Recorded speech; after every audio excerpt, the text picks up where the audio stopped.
Hello and welcome to episode 7 of my devlog series. Um, we largely just worked on the Shrine's user interface this week. That's largely what I did. Um, yeah, have fun. The first thing I've done this week is implement a rather quick and dirty fast travel system. So here, this is just isn't populated immediately. If I interact with fast travel, now we have the fast travel option. Obviously, traveling to where we are isn't super useful, but go over here, and then I need to populate this when we open the menu. We don't currently do that. We only populate once we click fast travel. But yeah, we can. Oh, I need to set that to loop. Um, yeah, we can just whoop, back over here, and it's very sudden and everything right now. But I'm just getting the framework in.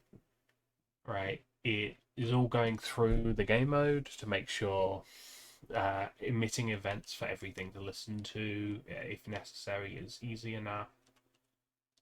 And yeah, then we go over here. We have them, and these are ordered. These are in the order you discover them. You are discovering them as they go. They register themselves to the game mode, so there is a potential issue where every one of these is forcefully loaded at all times because they're referenced by the game mode. But at the scale I plan on working in, that's not really an issue because I don't plan on these shrines being big actors or anything. The actual bit with the logic would be relatively small. Um, yeah, as a you can just kind of whoop. I may change. I will likely change the interface at some point, but for now, this functions. To the next section. In this bit, I have reworked how this is done. This was previously a hard-coded list. It now draws from the variable names of each of the child components on a widget switcher, meaning adding new entries here is relatively trivial. Exit is a special case that is guaranteed to be at the end of this list, and yep. So now this is handled as a widget switcher. So when I need to add new things, that becomes way easier. I do need to set up some common either a blueprint interface or a parent class for the widgets or something for all of the submenus to make sure they can provide things like a user facing name. The variable names aren't great for that purpose because, as you can see, they don't have a space. They kind of need a space. So for now, no space is fine, but it does need replacing at some point. Uh, Other things than, the general interaction things, because it appears only the highest level menu or highest level widget, that meaning to say the one directly attached to the HUD or player, appears to be the one that receives enhanced input events. So I can't just listen to things in the child lists in order to react to things. They need to be propagated down. It does make sense, it's just a little annoying. So what I need to do is implement those again, probably using a blueprint interface or possibly a super class. I most likely a blueprint interface so that I can ignore anything that's not relevant. I need to handle an exit key, so it's like I can hit, let's say, Q, to exit out of the current menu. This would, in a built version of the game, you would expect escape to do this. However, currently, escape will just stop the play and editor, so I can't use escape. for now. But this is kind of it's annoying when games don't have that, so I do need to implement that. And it should be at least somewhat intelligent about moving up and down levels within it, but also handled in such a way where if the submenu doesn't have an implementation, the parent menu can just go, okay, well, we're exiting. We don't care what you want. Right? This ensures I can't just forget to implement it. Right? Important thing about software, you need to make sure you don't forget to implement things. So, yeah, that's what I've got currently. Other than that, I haven't really gotten a lot.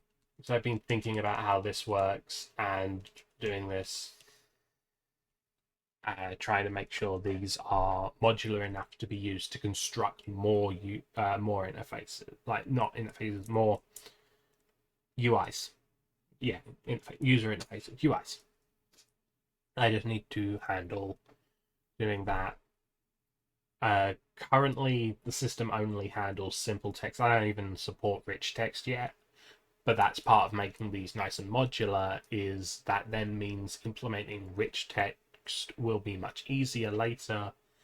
Not as easy as if I had done it from the start, admittedly, but easier than if everything was across everywhere. Right? Currently, to change all of this to rich text, I would need to change 3 widgets total. I'd have to change the widget for the list item, which is the same widget used in both of these lists. So I'd have to change that, have to change this title that says another shrine, and I'd have to change these UI elements, these stats, even though those are just there for debug anyway. But if I was changing everything on the screen, that's 3 places I'd have to change it, which preferably you'd only have to change it in one, but that's more complicated. I don't really want to handle a essentially rich text wrapper. It makes more sense to handle it in this fashion at that kind of a bit of a higher level. It doesn't. Yeah.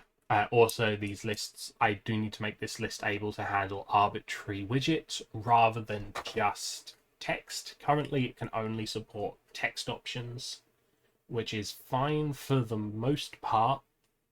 But if I wanted to do a locked thing or something that's more dynamic, without having the parent widget handle all of that dynamicism, I need to handle being able to have arbitrary widgets here.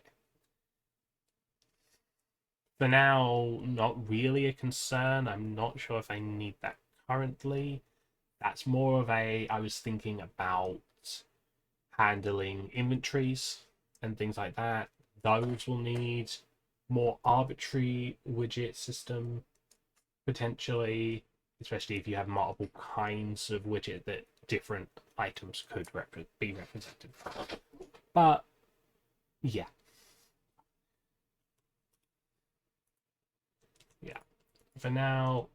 Oh, why did that? Why did that do that? Okay.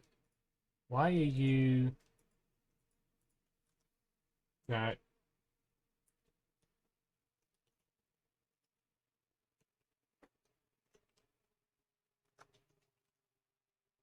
Okay. Sorry about that. Gotta fix that because that should be exiting, not opening the shrine menu. It was working before I moved over. I think I forgot. I might be checking if we're looking at the last an index that is equal to the length of the array, which will never be true because of the nature of arrays. So yeah, that's probably a bug that'll be fixed in a few moments. Thank you for watching my devlog, and I hope to see you next week, where I will have done something. Yeah, I do need to do a better plan, but yeah, I'll have something next week.